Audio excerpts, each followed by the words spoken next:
All right, hello and welcome to another Expert Inside interview. My name is John Golden from SalesPOP, online sales magazine and Pipeliner CRM, joining you as usual from a sunny San Diego. Actually, having a heat wave right now.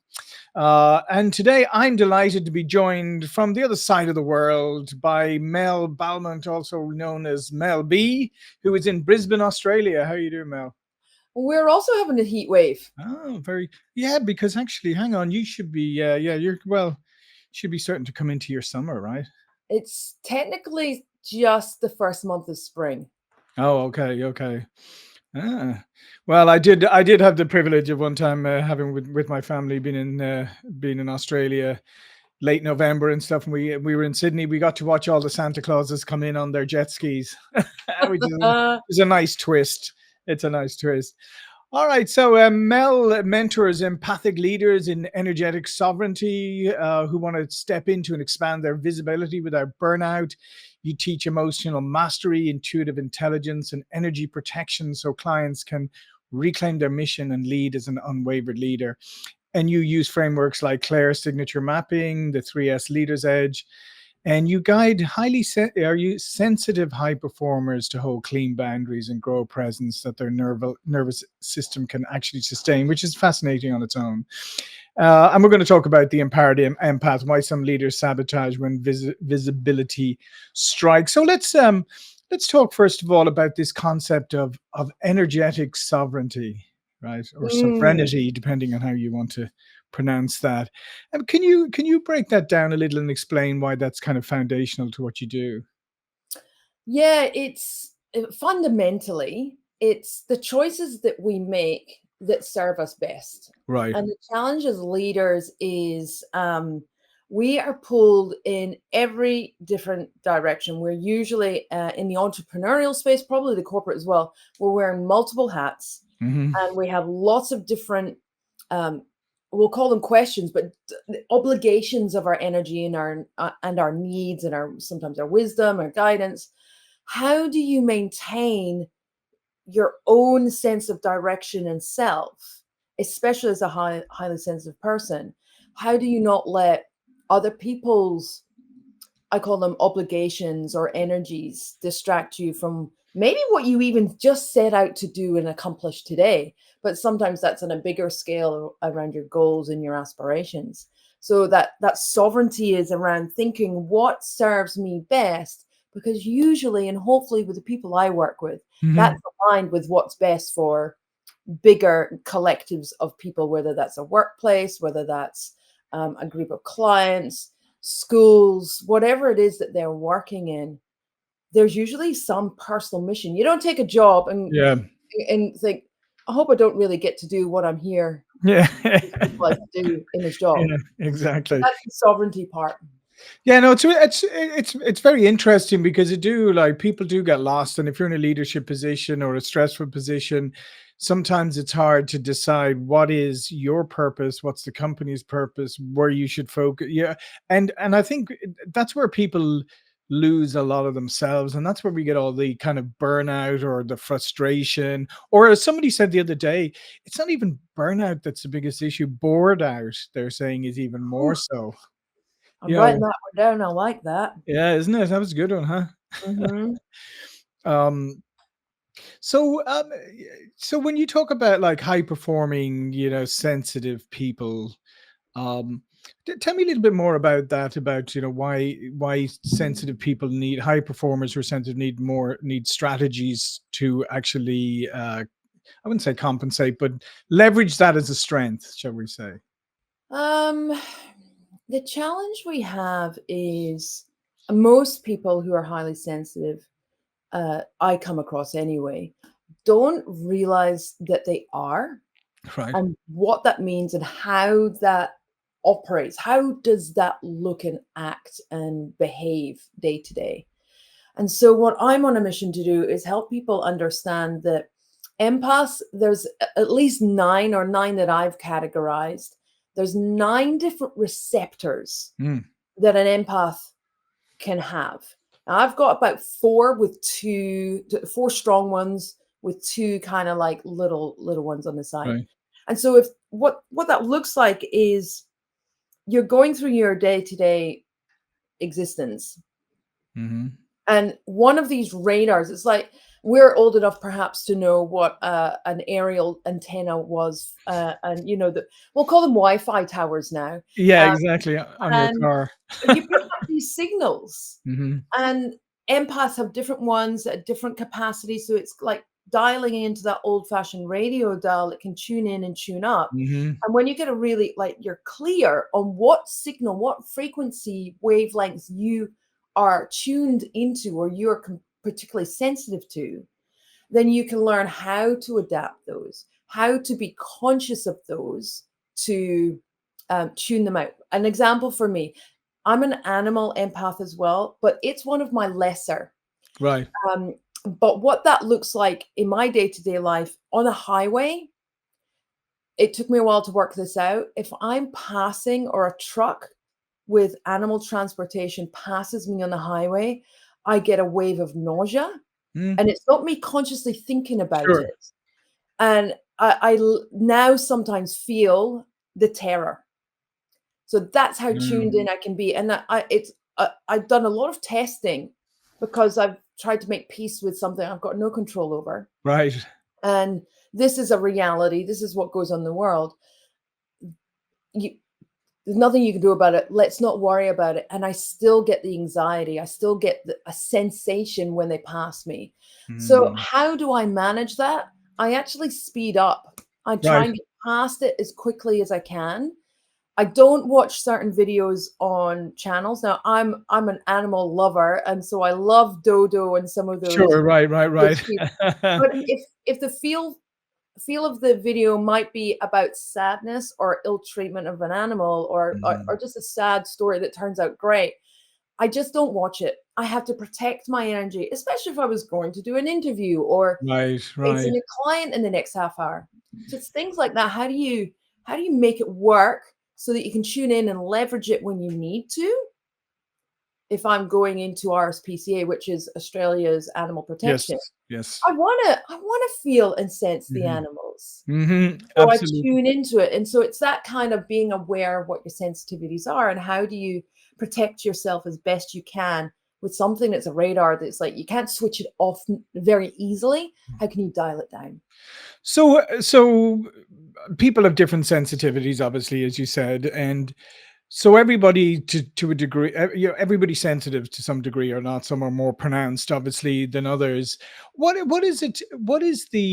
What happens when somebody is not in tune with that? Like when they're just going around, maybe they're leading an organization, maybe they're running their own business. What does that look like to other people when somebody's not aware of of what their sensitivities really are? Yeah, there's two scenarios here. One, if you are, or one, the scenario two is if somebody around you is an Mhm. empath. So let's Mhm. start with somebody around you. Right. If maybe you're leading, it could be an assistant, it could be a 2IC, it could be any level because they're Mm. all amongst us. Right. Um, that can look like them being um, uh, struggling with multiple influences, such as sound. So Mm. when I used to be an executive assistant, I didn't know any of this way back then. But now I know why I was so sensitive to certain office environments. If I generally sat outside my executive's office, and if that was in a high traffic area, or if that was in an area where there's lots Mhm. of sound, I found it really hard to concentrate. Right. And then I got permission to put headphones in. And this was way back in the day when it wasn't. And Yeah. that really helped me laser in. And this, some people might look at it as similar to some of the sensitivities of being ADHD, or some of Right. those others medically classified Mhm. scenarios. This is just another element that's similar, of being highly aware of who you are and what conditions best facilitate for you, because you can get distracted, because I'm not performing at my best when I tune out what doesn't help and serve me. Now that's just a physical sensitivity. Mhm. If I And by the way, there's a knock-on business impact to that, because people sometimes don't realize this, but you know that famous saying, "Do you have a minute?" Mel, do you have a minute? Right. So I interrupt you for a minute. You're fine. You give me the answer. Is it's research has shown it takes you 20 to 30 minutes to then get back. If you get back to what you were doing before, it takes you 20 to 30 minutes to get back on track. So that's not a minute. That's 30 minutes. Yeah, for I believe that's around highly Mhm, concentration work, not mhm. just, ins Sure. and outs. But yeah, if you're doing something that requires a lot of concentration, yeah, to get that back. And I love the word just. Yeah. When I say love, I don't. Yeah, I Uh, know. Yeah. I- I call it OPEs, other people's energies. Mhm. It's them putting their needs first. And when I came up with that realization of what I mean, it's not quite being an empath, but it's still an example of somebody else's set of needs to perform. Because let's talk about productivity, let's You're right. talk about efficiency. And with my bosses, I establish a no interruption period of time. And that meant no one. I trained my team. You Mhm. cannot be interrupting me between 10 and 11 a.m. I'm working on whatever is so important. It's critical KPI of my bosses. So that's the way I was supported, but I didn't know any of what I do now. Right. If you are an empath yourself, uh, so I guess the part of the first one is have considerations. If you're picking up on somebody else, subtle comments or complaints that actually could be rectified pretty easily, be mindful of that. Check Yeah. in. Just because they don't know, it doesn't mean that you can't help their performance. Yeah, yeah, If yeah. you're Which can yourself, be, yeah, mhm, which can be a, it can be a culturally interesting thing because you have, especially living here in the States, so you have a lot of people who are quite open and forthright, and others. So it's definitely an environment that people have to navigate through. I think leaders have a responsibility to get the best out of their Mhm, employees. mhm. Yeah. And to get the best function out of a team is to allow them all to perform at their optimal. And we're in the day now where we understand we're not robots and we can all Mhm, operate under the same working conditions to the same standards. And that's what I love now. We're bringing humanity, we're almost bringing a level of compassion, care, love back into the workplace because people who are highly, I say, conscious are more aware of this stuff now. That mhm. humans are humans. We are human beings, and how we be is different from our comrades sitting next to us. And so, whether you're an empath yourself, whether you are a solopreneur, Mhm. whatever the dynamics are, it's just good humaning to Good. be I like that. conscious of what other people are giving you feedback and guidance around their best scenarios to perform. Yeah, and that's interesting. I like that phrase "humaning." Actually, that's a good one. I'll write that one down. But what you're talking about there is just having that awareness of understand. Well, I think the first thing is understanding that people operate differently, right? People, some people are similar, and some people are completely different. But nobody's 100% the same. So you have to, number one, that's something that you have to kind of come to reconcile with. And as you said, is sometimes we have forgotten that in the workplace where we're thinking that people are their job descriptions rather than you know the addition, what they bring as people to the role. And one of the benefits of having an empath, especially as a leader, but on your team, is they can pick up on nuances. So if Mhm. you've got an emotional empath or an energetic, resonant empath, we can pick up on what's going on, what's not being said, and that's an asset. Knowing that there's any potential conflict, misunderstanding, lies, Mhm. we're great radars to have to uh, to leverage their insights, their intel, if they actually know and are, I guess, have some level of mastery of and Mhm. really understand what's their own energy and what's somebody else's. I've had many a decent conversation by checking in with someone. I've tuned in or picked up something from Right. someone and it's like, "Are you going okay?" "No, actually, this meeting this morning, I walked away understanding this, And now I've just been told an hour later this scenario. So now I'm really freaking confused of what I'm meant to be doing. Oh, let me go and check with the boss for you Mhm. and give you the clarity of what direction you're meant to be moving in. That was a skill I had no idea was an asset as an EA. Oh yeah, yeah. No, it's hugely because that's the thing is today part of the issue with communication today is well, number one, we just seem to be really bad at it. But we've got so many different generations in the workplace. We've got so many different ways that people like to be communicated with now that it's becoming increasingly difficult for leaders and for organizations to communicate effectively because once upon a time they used to just be able to like push out the message and blah blah blah. Now you can't because different people consume information differently, as you said. So you have to really think about how you're communicating with your audience and the makeup of that audience. Yeah, I mean, I'm sorry, a thing just came into my head, and I kind of, brain fart there. Yeah. I've been watching on Netflix Zoe's Extraordinary Playlist, and it's obviously a dramatized version, but it's very light and very delightful. And Mhm. it's how she has now got the ability to hear people's emotions through song. So it's like a musical. It's not for everyone, but I love it. And the song helps her understand what kind of mood or energy or problem that person might be struggling with silently. Mhm. And so she now has the superpower of hearing somebody's state of mind through Yeah, song. And it's a really good example of what being an empath. Now, it's very literal and it's very for extreme, sure. but it's the subtlety of we can tune in, but then we've got to learn how to interpret that. And that's a Yes. skill that needs to be mastered. I've been I guess, qualified empath now for 8 years, and I'm still learning stuff about other people and how it shows up for me Mhm. and how to um, do good with it whilst not being overwhelmed and learning how to protect myself and not take on, which is what I used to do without realizing. Like a sponge doesn't mean to take on the water, Right, right.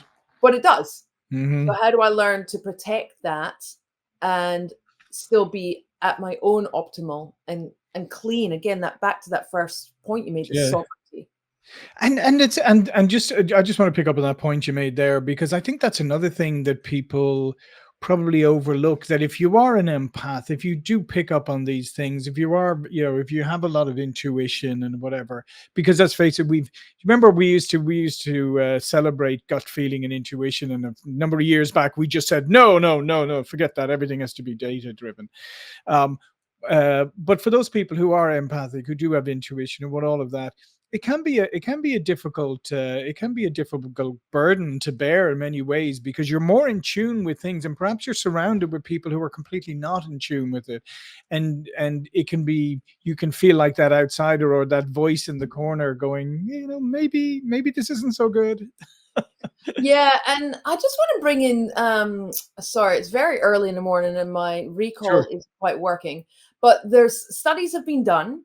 Um, Richard Branson deeply credits some of his success to his intuition. It's in his books, he's mentioned it in podcasts and interviews that he really pays attention to his gut instinct. I'm Mhm. sure Steve Jobs did as Yeah. well, and that should be celebrated. That should be tuned into, encouraged, because we all credit these are very successful Yes. individuals who Hmm. are unique and special in their own way.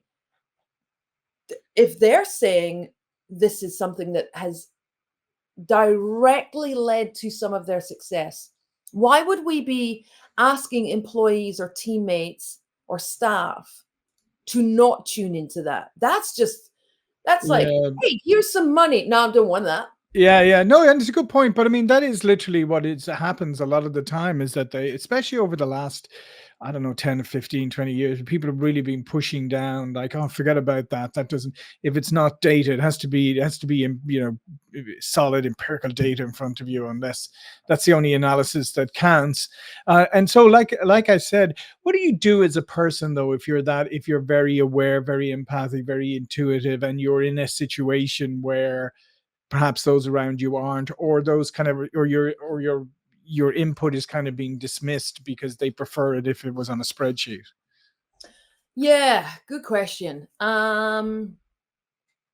Well, the things that I do to help myself, Hmm. the things I kind of share with some of my clients is, firstly, you need to embrace it as a superpower. Right. Accept that this is part of who you are. Just like I have blue eyes, it is who I am. Hmm. And trying to change the color of my eyes is pointless unless I'm wearing contact lenses. Sure. So when you one whole bodily accept, because I've heard people saying this is like a curse, Hmm. but if you accept this is who I am, what I have, and it's awesome, Right. your psychology and your nervous system is stop trying to reject self. Mm. That's a really important Yeah. aspect, because our soul, whether you believe in all that stuff of spirituality or not, actually needs a resonance with heart and brain. So if you, right, okay, I'm an empath, I got to get on with this. Then it's understanding, just get the free clear sense guide. What kind of empath am I? And Hmm. as you said, where on the scale might I be?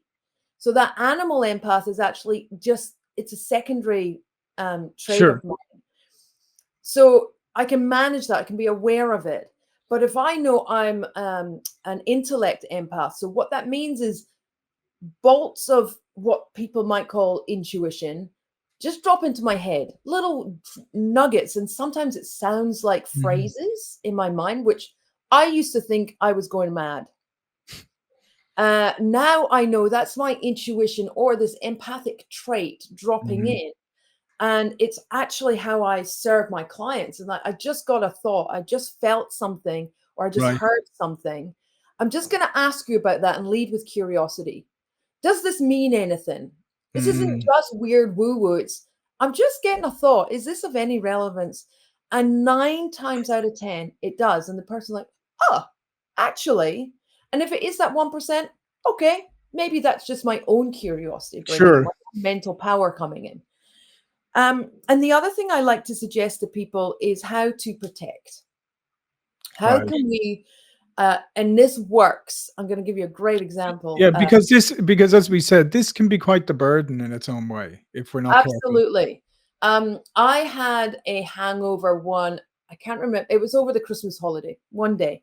And I went into the mall for Christmas sales with a bit of a hangover. And I was with fiance at the time.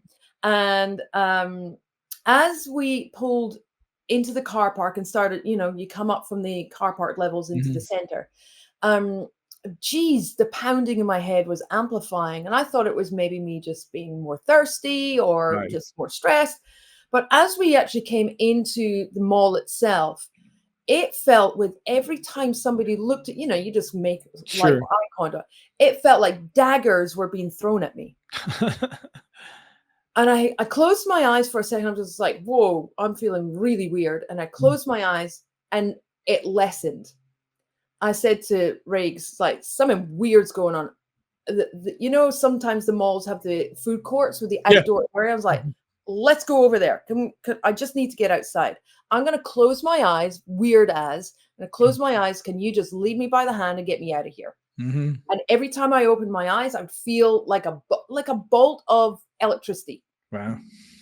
And so when it's, I'd open my eyes because I'm trying to follow blind and just kind of look where I was going, and I could see the light. And the closer I got to the daylight, it all started to pass. Mm.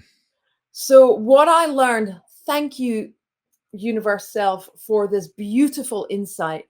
What I learned when I was coming back through the mall was I was like, right, I need to shield up. So I had both a shield, warrior Xena type thing, and then a bubble. And I'm just like, all the shields up. And it sounds really whatever, but it helped coming back through the mall. Mm.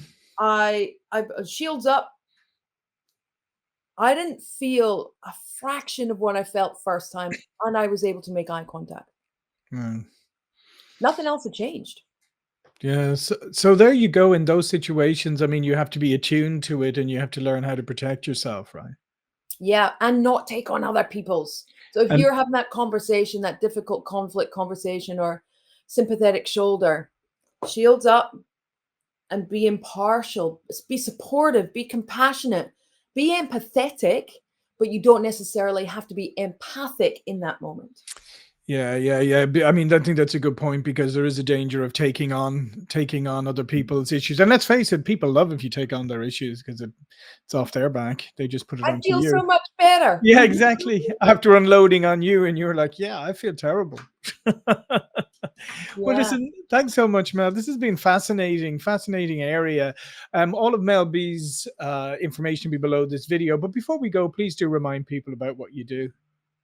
Yes, I love helping people, particularly leaders, solopreneurs, who know or feel like they might be a highly sensitive person, how to master that stuff so that they can go on to bigger stages, do more visibility work, Mhm. to do the work they're here on earth to do at a bigger level. That's fundamentally what I'm here.